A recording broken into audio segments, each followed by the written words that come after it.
We have made several felt plushies over the time, and I showed you how to cut felt pieces in almost all of those videos.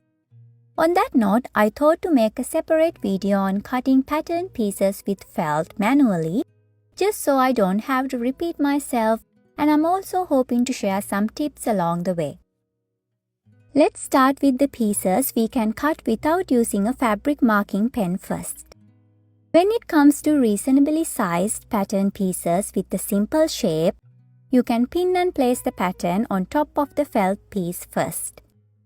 Now if you need to cut more than one piece from that particular pattern, let's assume two pieces from one pattern. First fold the felt fabric piece into two layers and then pin the pattern to both layers.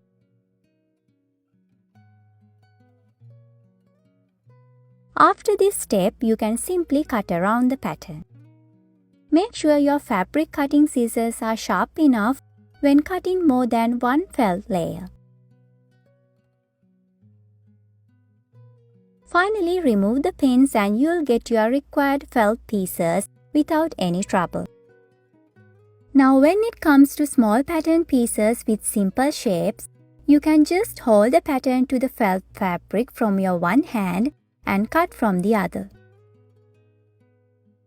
You'll need to move your holding hand as it goes while cutting around it.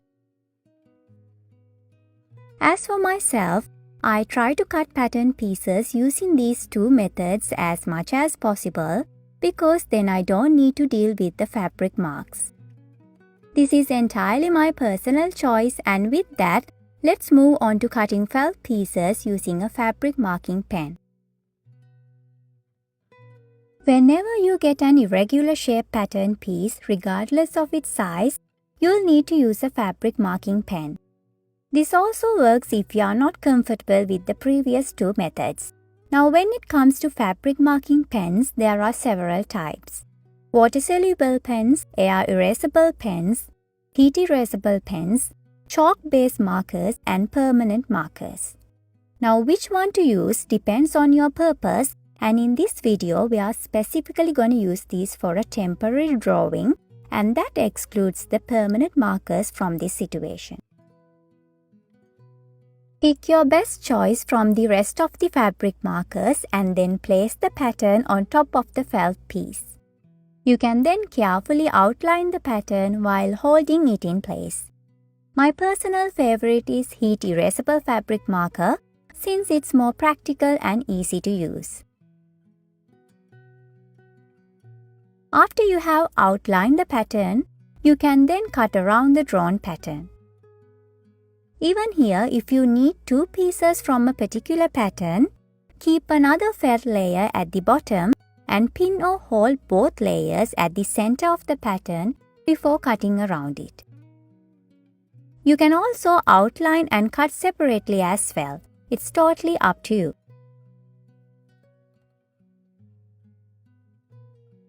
After that, you will need to get rid of the remaining fabric marks.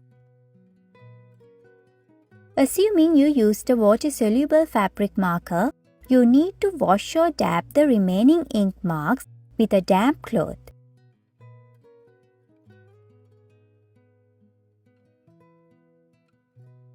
Since this is felt, use of a damp cloth will be more practical. Same goes if you used a chalk-based fabric marker as well. Just use a damp cloth to get rid of the remaining marks, and I'm sorry I don't have much experience on using that.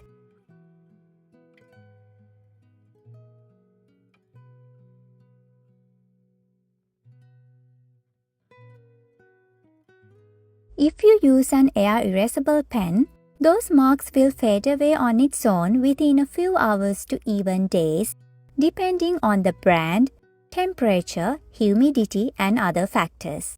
Now this won't be a problem since we are using this as a temporary marking. Just make sure to complete your project within that time frame.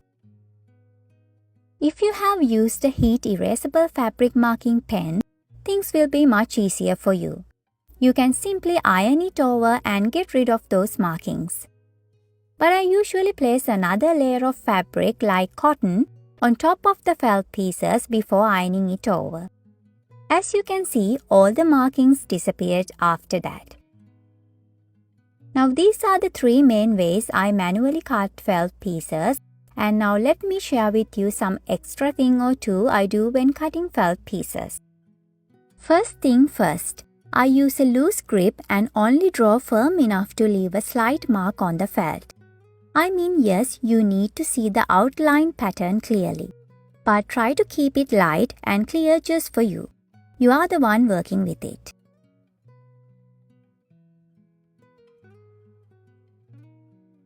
Next, no matter which fabric marker you use, try to include the fabric marks while cutting around the drawn pattern.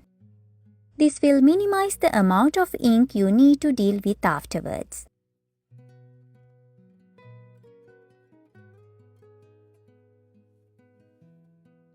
Now for this next one, I'm gonna be really honest with you here. Even after practicing all the previous things, there still may be some ink marks remaining and you don't feel like going over to the iron or using a damp cloth to get rid of the remaining marks. Now in that case, this is what I do instead. I slightly trim off the remaining ink marks at the top, and it's so much easier that way. Now you need to be very careful not to thin off the fabric. Just scrape it off using a sharp pair of scissors. That's all.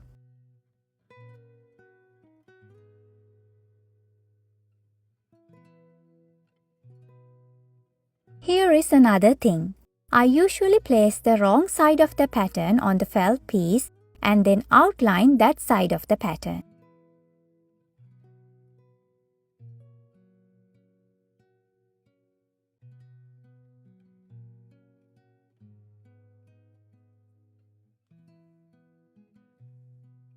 You can then cut around it as usual. Remember to include the ink marks too. Next, turn over to the other side and use that side for your project. This will make things easier, especially when doing felt applique projects. Since all the ink marks are at the back side of the felt piece, all those markings won't be a problem now. This is everything I could come up with so far, and I would like to know your thoughts as well. Now there is another important thing I want to tell you, and that is don't stop yourself if you don't have any kind of fabric marker. The thing is, if you only create felt plushies as a hobby or just for yourself, use your regular pen and start creating. There is nothing wrong in that. After some time, if you think this is something you are interested in or you want to make things to sell, now definitely invest in a fabric marking pen. You don't have to buy things right away if you are not sure about it. Give yourself some time and then decide. Hope you like this video and please subscribe to the channel if you got some knowledge out of this. Thank you so much for watching, and I'll join you in the next one.